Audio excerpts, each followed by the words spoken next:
Welcome to the Martina Tierney Podcast. Before I get started, I would like you to do me a little favour. If you like this, would you please rate it, give it a nice rating, share it with your friends and subscribe, because that really does help, and it means that more people will get an insight into the wisdom and the guests that we have here on the Martina Tierney Podcast. What is occupational therapy like? I suppose the basic fundamentals of OT is to assess somebody's needs and what they can do and what they want to do, and to enable people, whether that's through compensatory techniques that you're teaching somebody to overcome an identified problem, or through pieces of equipment, and in my case that would be a wheelchair. I'm delighted today to be joined by not just an occupational therapist, but an international athlete. Very welcome, Eileen. Thank you very much. I'm very flattered to be asked. Thank you. Well, Eileen, you came highly recommended. So, Eileen Burns, you are the professional lead occupational therapist in wheelchair services. Yes, that's right. I take on that role in the Northern Trust. In the Northern Trust here in Northern Ireland. Yeah. Very good. So it was one of your colleagues that recommended that we have a conversation, because she says you're an international athlete. Tell us a little bit about that first, and then we'll get into your OT. So international athlete, yes, thank you very much for that. It does seem like a few years ago, but I started cycling, and that was through my husband. His family were very much into the cycling club, and that was the Ballymena Road Club here in Northern Ireland. So they got me into it, to going out with them, which at the start I didn't like at all.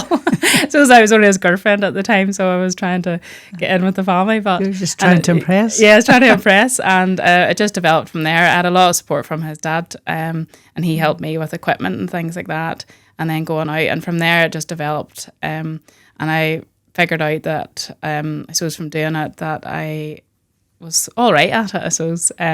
Better than all right. Better than all right. And it was time trial, and that I sort of specialised in and started to do first. So that's where you're timed against the clock over a set distance. So it was 10 miles. And that's the dual carriageway that's not used anymore between Antrim and Ballymena. So riding along the dual carriageway as fast as you can, basically on your own, for 10 miles. And I got within a minute of an Irish record, and I set myself a goal then to break that record, and then I did, and it just started the ball rolling. And I read a little bit just in preparation, and so you started pretty late for a cyclist. Like most people are cycling when they're young or into their teens, but you were quite late at starting. So it was sort of in around when I got married. So God, I was thinking about what age I was. So I was around 23, and then that's when I got married. So it was a year after that, then 24. Then I started the cycling, and as I say, I broke the record, and then I had a coach, and he introduced me just to the criteria for the Commonwealth Games. So I pushed myself. They have a set criteria, and in the process of pushing myself to meet that criteria, I was national Irish champion, and represented Ireland at 2 World Championships and 2 Europeans, and then I went to the Gold Coast to the Commonwealth Games. Now that was in Australia? 2000. Yep, in Australia. So that was 2018. Yeah. So I did live with athletes. I suppose I never seen myself as an athlete, because I was still working full time and training. Are most athletes like full time? I suppose at that level, yes. And I suppose the definition of full time would be where you don't have a job. You know, your job is to cycle a bike, or professional would be then if you're being paid to cycle, which I never was. But I did take a break of 3 months after I was given the place on the Northern Ireland squad, and I went to Mallorca then to train for those months, which was nice. So all the time that you were doing this cycling, you were still working as an occupational therapist. How did you balance that? So I was working full time, and I was based in Ballymena, which was good. So my work base, I didn't have the hours of travel as such to take in, and it was just as soon as I got home, I just got changed straight away and out on the bike, or indoor training as well. So I didn't sit down, or else I'd never have done it. And then out on a Saturday and Sunday, sort of 3 hours, 4 hours each day. So it was a lot, really. My husband was very supportive, which probably helped, and I didn't have to worry about any of the mechanical side of things or my bike prep. He had it all all ready for me. So Well, you need that when you're focused on something. Yeah. You need the support of a team, and Yes. that's what I always say. It's not just you; it's a whole team effort, isn't Yeah. it? For any activity or any sport or any business. So, what made you decide to give it up, or did you give it up? Maybe you're still. Well, I suppose there was COVID. A lot of the races and things, just with obviously, you have the club races, the bunches. You have to be beside people and you're breathing heavy, so COVID doesn't really lend itself well to that. So the races reduced. And then at that time, I was 29 and I had been married really, for the guts of 10 years, and I wanted to have a family. So I took a break. I actually competed in the Irish National Championships a month before, and then I fell pregnant within a month. So then I have 2 twin boys in June 2021. So I had my maternity leave as such from work and the bike, and then I started back on the bike, and I have competed since having them. But You have competed? Yeah, I have competed, yeah. But it's just difficult to, I suppose I know the level and the commitment it takes. And personally, so it just shows I'm quite a competitive person. And if I can't Give it prepare your to all. that level and do it my all, not that I don't see the point, I still enjoy the bike. I was on it there and did 75 miles up Loch Vey a couple of weeks ago with the cycling club. It wasn't easy, like I'll not sit here. 75 miles? Yeah, so from Ballymena to up Loch Vey and back round again. And All in one day. all in one day, yeah, within a few me a week hours. to do Had that. a wee snack with me, so it's all right. And I did it with the club, so that's what's lovely about it too. There's a whole social side of it as well, because it's about supporting each other and waiting on each other at the top, or being waited on that day, and having the chat and all with people. So I have competed since, just at local level. Yeah. So no, I do enjoy it. I do feel like it's a big part of, I suppose, my identity. Yeah. As such, and it was hard to step back. Yeah. How did it feel to represent Ireland, like on a world stage?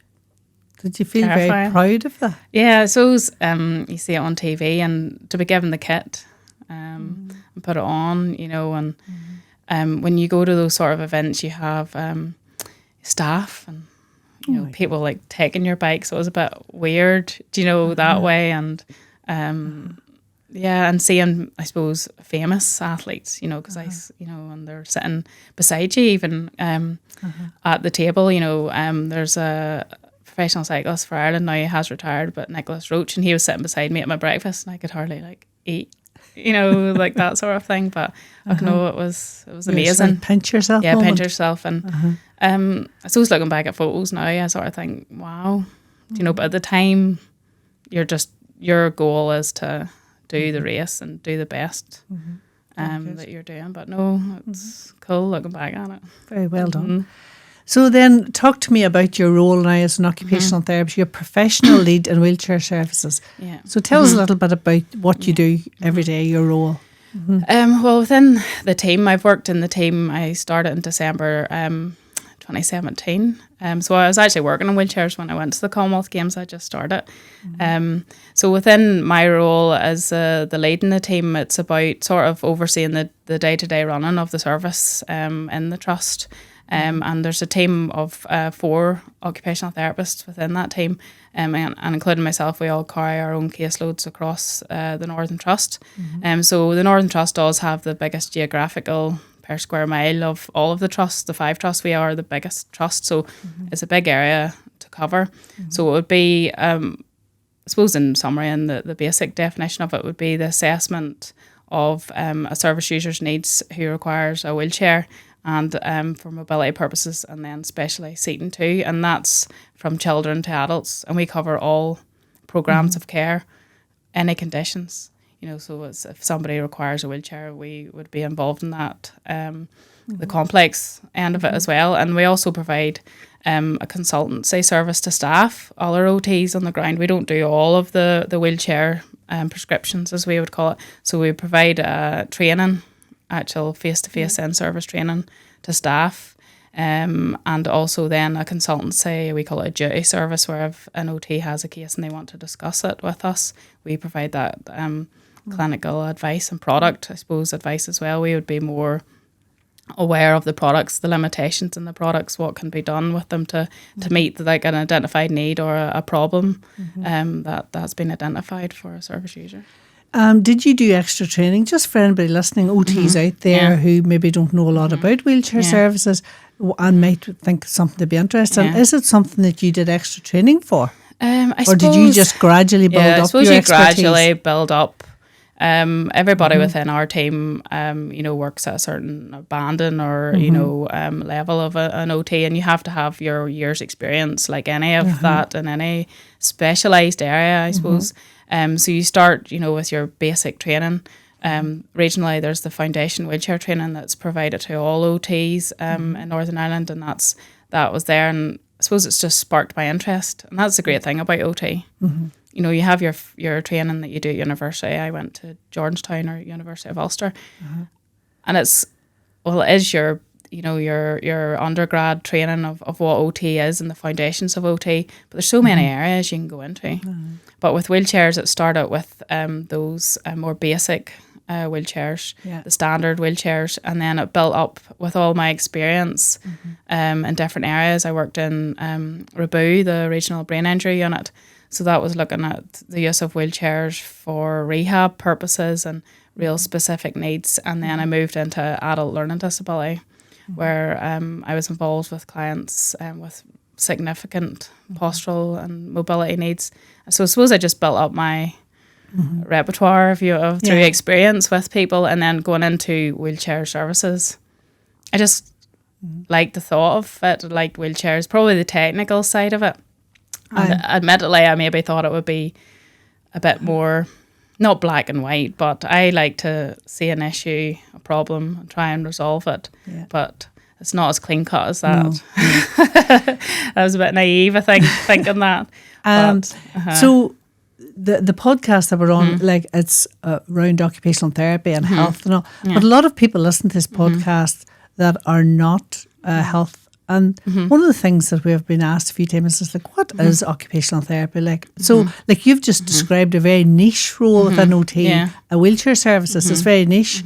But maybe for those who aren't familiar with it, could you maybe explain for the people, what else can occupational therapists do? I think I talk about it all the time, but just I think it is because we cover or can work in such a broad area. Sometimes it is hard, admittedly, to be asked to define it because it's very hard to bring it. But I suppose the basic fundamentals of OT is to assess somebody's needs and what they can do and what they want to do, and to enable people, whether that's through compensatory techniques that you're teaching somebody to overcome an identified problem, or through pieces of equipment, and in my case that would be a wheelchair, to overcome mobility issues and posture and that. So it's really just assessing and supporting people and finding ways to promote their independence and quality of life.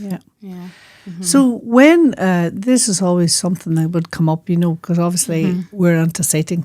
Seating matters a lot here. Obviously, that's our bread and butter.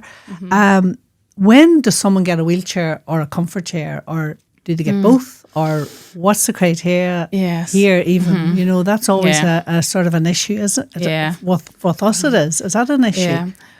I would say yes, it is an issue, and it can be the understanding of maybe what's the not priority. There's different criteria, I suppose, in different trusts, and it can be on a case-by-case basis. I know a wheelchair is issued, there probably are being issued more into care settings where somebody isn't going out of the actual facility or their home. It would probably be more the static chair, as we would call the chairs. If somebody's routine doesn't involve them having to leave their home for regular appointments or anything like that, that's where there would be more, somebody would be issued with an armchair or a static chair over a wheelchair. But then I feel that people should be given the opportunity to have both, because feedback from service users and that I've worked with is like seating is like, it depends what activity you're doing. Yes. Yeah.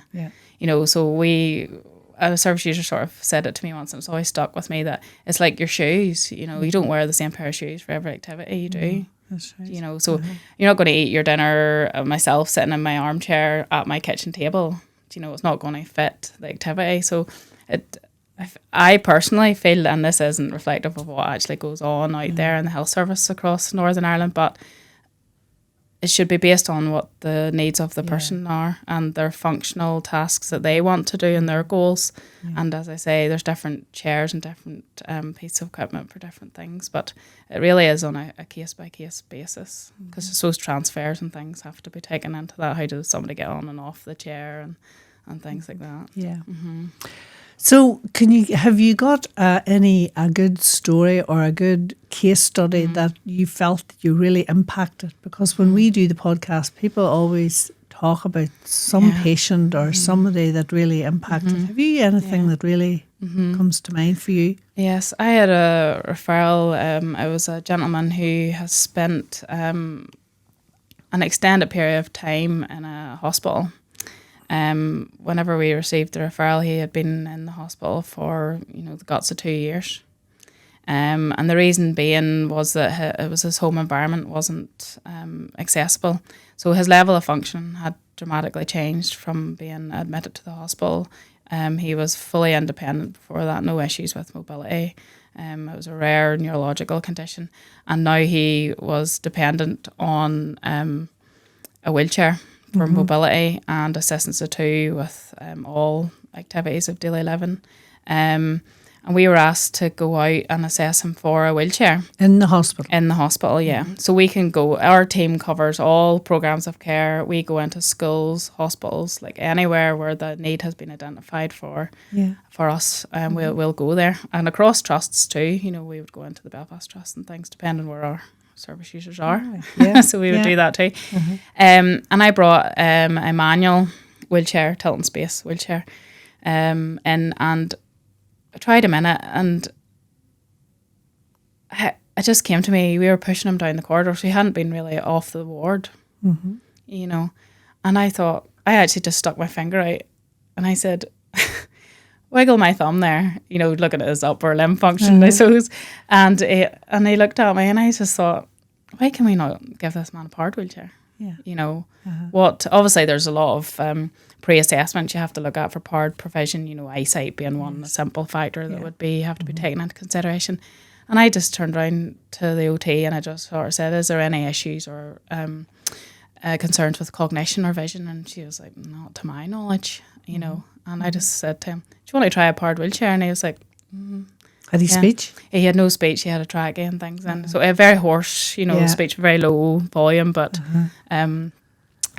you can, the more you get to know him, you can understand his speech, if you know what I mean. So he was just like, So the next week then we brought out the powered chair, and I was actually able, there's a stock of wheelchairs in Northern Ireland called the refurb stock. So there is a stock held that OTs across the region can access. So I was able to thankfully get him one within a quick turnover, and we brought it out to him, and he thanked me, and I actually got a wee bit emotional thinking about it, because he's able then to go off the ward, although he's not home. It gives him independence. And he thanked me, and his daughter and things were there, and it was, I suppose, the staff, even now with the Encompass, we can go on, and whenever we're putting on our own notes, review to see how someone's getting on. And he had said, the nursing note was that he had had a great day, and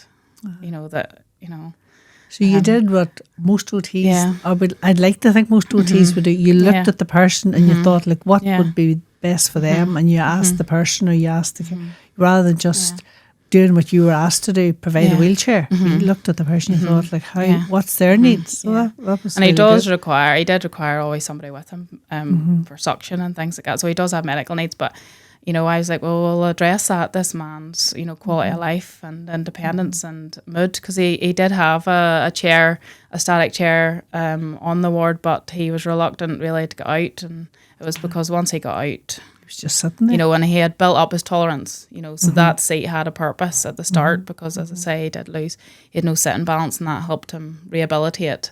But for him, he wanted to independently move himself, So and he still has it. And is he still in the hospital? There's no way of getting him.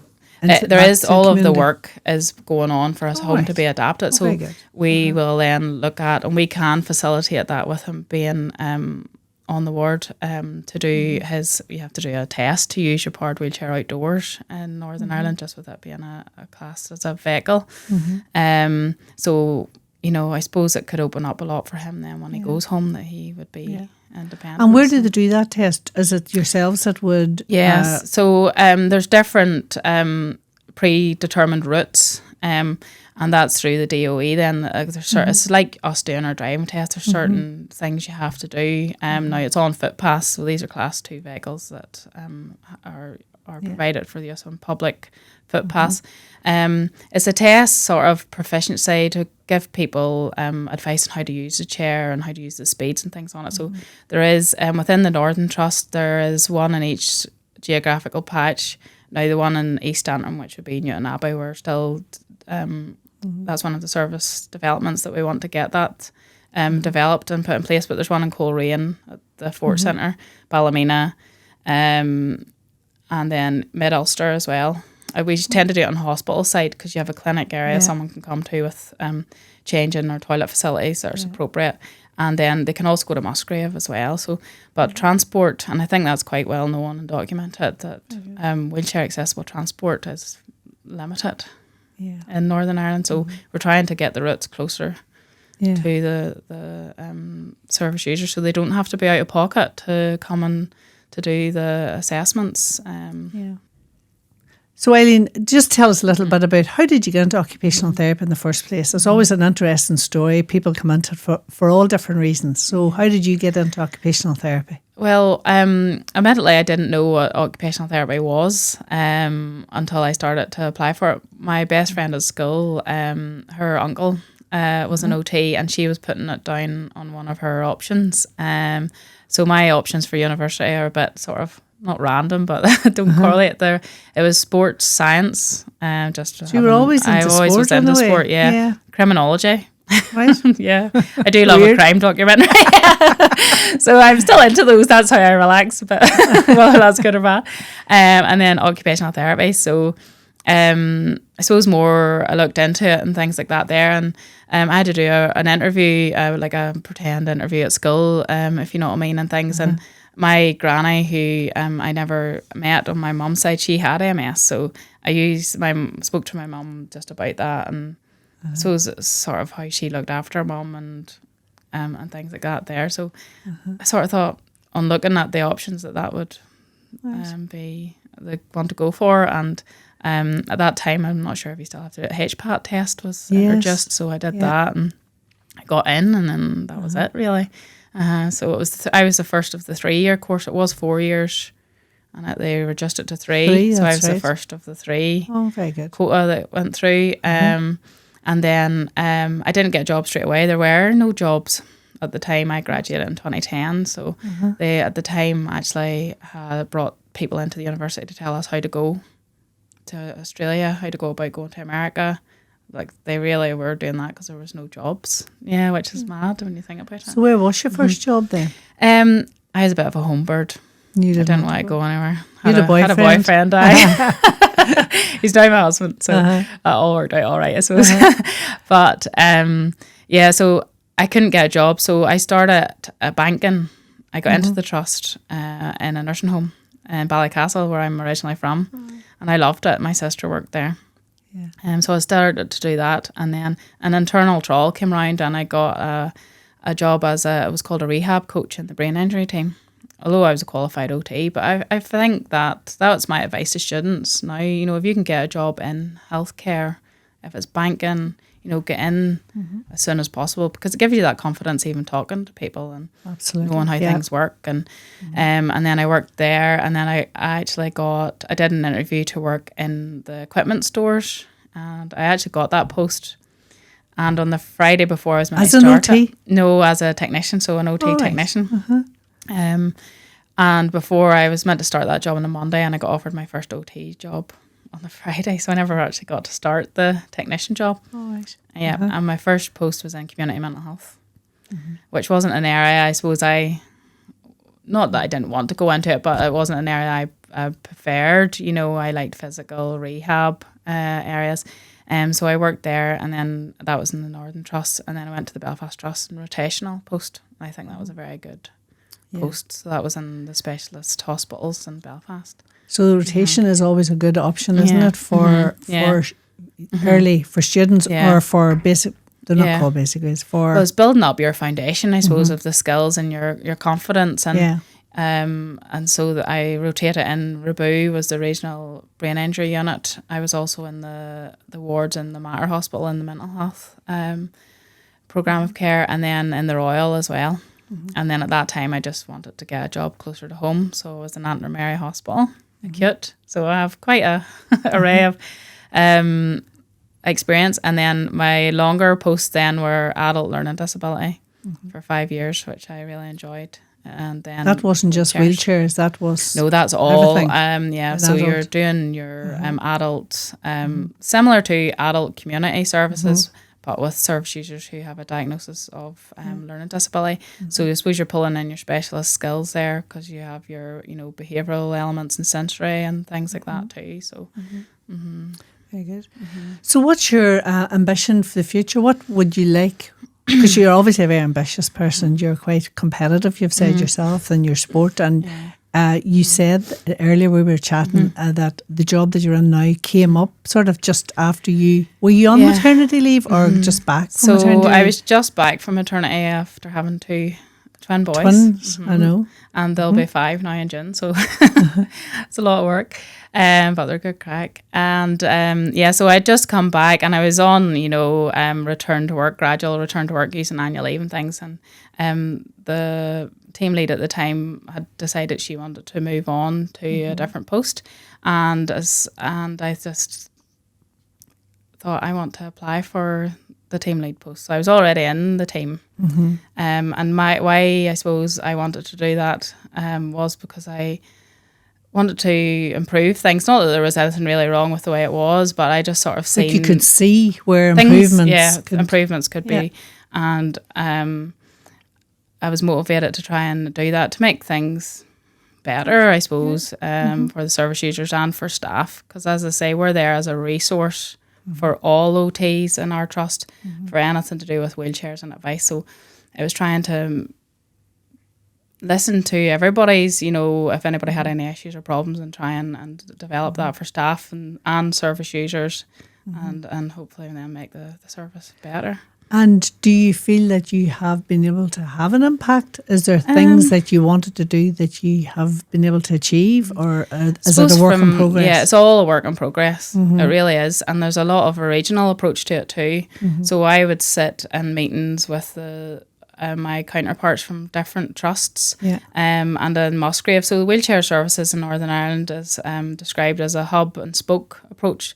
The hub being the centre, which is in Musgrave, the Regional Disablement Centre, and then each trust has its own wheelchair service or wheelchair resource team. So some were named different things in different trusts, but and we have a regional criteria for wheelchairs, and I sit on the group then that develops the pathways and things for that. So it shouldn't be a postcode lottery.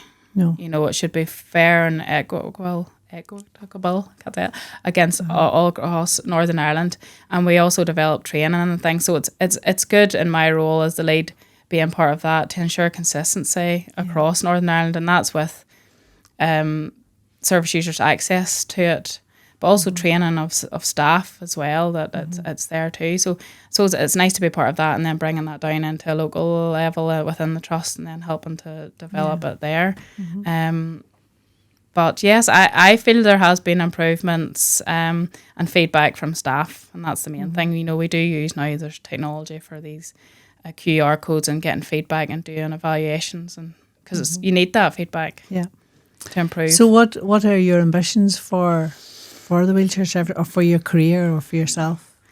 I think I'm happy where I am in the post I am. I don't think I would want to move up into higher management where I don't have a clinical caseload. I feel like the clinical caseload, not I don't mean keeps me grounded, it's not the way, but it's getting that hands-on feedback with people. I'm still learning. I don't know everything about wheelchairs. No. There's so many wheelchairs available on the range that we have in Northern Ireland, and they can be configured and tweaked in all different ways. It's similar to your chairs. I had read something that, you have a chair but has X amount of parts. Yes, that's right. And each of those parts and accessories will do something different, and it's the same for wheelchairs. Yeah. There's about 70 wheelchairs on the range and in Northern Ireland, and they all have X amount of parts. So I suppose for myself, I would like to personally develop my own skills in wheelchairs and knowledge and postural assessments, and they're I'm not there yet. I would never call myself, because things are always changing. Technology is always changing with wheelchairs, and I love that. Yeah. So on a personal level, it's just to keep developing my own skills and things like that there. But for the service, it's to make things easier for staff. I love the whole lean principle that you have here, and even listening today about access to the files there you were talking about through the app. Yes. That's our new system, IT system. Where you can log in. Yeah. So feedback from our own staff is that sometimes there can be so many processes, and I know the wheelchair part of it's only a one cog in the wheel of an OT, because they have housing and everything, other things as well. Right. So it's to try and work on those processes, to break them down, to see how can we make things straightforward. Yeah. Well, hopefully, I was speaking last week at the AHP a meeting in Stormont, and one of the reason I was there, not because I'm an OT, or well, maybe it is because I'm an OT, but it's because of the lean principles that we run here at Seating Matters, and the efficiencies, and what AHPs across Northern Ireland are wanting to try to do is to try to bring that lean culture in. And one of the phrases my son uses is, your wealth is in your waste. And that's where, the health service here, and they are moving towards that, where they're looking at the waste of resources, waste of time, waste of skills, OT skills being wasted, time. There's so many wastes, and the wealth of the health service is in their waste. So to look at ways that they can reduce motion, time, and the skills, and try to streamline it. So I think people here in Northern Ireland, we're moving towards that within the health service. At least, we've been asked to get involved in training. So the lean principles will make such a difference for your work. Takes the struggle out of your work as well, if you've got good systems in place. Yeah. And that is being worked on a regional level. Because I know Shane that was here with you sits, and he's talking about the equipment sort of thing, and the wheelchairs feeds into that, and it's being looked at regionally about holding equipment here, because we are obviously a small island as such, and it's the supply chain for things to come. Some of our equipment comes from New Zealand, and it's delays. So it's those sort of things, how to, as you say, have the resources here, and a little seamless services and things. So that is looked at, and I suppose it's makes me excited. So funny as that sounds, to think that those things are coming, and then how can I help to introduce that to the Northern Trust? You can be at the forefront of that. How do you balance all this work that you're doing, and you're cycling? You're still cycling quite a lot, and with family life. Yeah, I asked this to my son. He didn't know I was going to ask him that. Yeah, it is hard. I suppose I'm just used to nearly pushing myself to the limits, which probably isn't great. Admittedly, I could be better at work-life balance, as in taking time to chill and relax a bit more, because the bike, I have took a step back from competitive cycling this year, and just going on the bike, and using it as a form of a break, rather than thinking I have to go out here and do intervals. I was training with a coach, and I had a set plan when I go out. So you're not relaxing. No. I suppose I had to take a step back and do that, which I'm happy with, because it takes a bit of pressure off. And do you feel that when you're on the bike now, that people tell me that people who ride motorcycles, or that when you're on the bike, you're very focused at that time. Do you feel that you relax now more? And more is it so. a hobby? or is it still? Well, I decided to stop competing last week, so it's quite fresh. And to go out with the cycling club and things, because you're it is still competing though when you're out with. I know. I'm going to get up this hill first. I know it's very. I would say poker face. But yeah, so it's just that balance, and I want to spend more time with my children. Because they are young. They're only coming 5 now, and they see me on the bike, and it's nice for them to see it too, because it shows the exercise and things is important, and keeping active and things like that too. So it's just a balance, and my husband's very supportive too, and it helps. What motivates you? What keeps you going in your work or in your cycling? What drives you?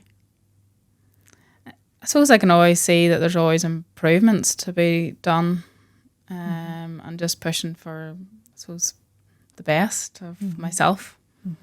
And do you read books or do you listen to podcasts? What do you do to keep you positive and psyched up? Well, I do listen to podcasts of like yourself, Martina, whenever I'm out on the bike and things, and audio books. I'm not a great reader. I would struggle with reading even just from at school and things. It was something, concentration and things I would struggle with. So I suppose I'm just motivated, because when you get feedback that you're helping service users or other staff to say that's more straightforward for me now, or I understand that. I do like the training side of things and enabling staff to feel confident in what they're doing and things like that. And so that's my motivation. If I can, might be why I did OT on reflection, because coming here is sort of, I'm always go. Yeah. As soon as I wake up, I'm like, right, what am I doing? It's helped me to sort of take a step back and reflect from coming on the podcast. So I suppose, like, for me, the motivation is just to improve things for other people. And if somebody has a problem or something that's restricting them, of how can I help to enable them and resolve that? And that's an OT with my clients or service users, and also to help other staff as well. Yeah. So, Eileen, I want to thank you so much for coming on the podcast, because you're very inspirational, you're very motivated, you're like such a go-getter, and that's what we need. Like, you're a young OT here now, and that's what we need for the future for the profession and for Northern Ireland, and it's great. So keep up the good work, and do latch on to the whole lean culture, and Shane Elliott, as you know, is involved in that, because it's something that really is going to transform the health service, and I see that you would be one of those people that would help to lead that and drive that on. So thank you very much for your contribution. Thank you very much. Thank you. Thank you.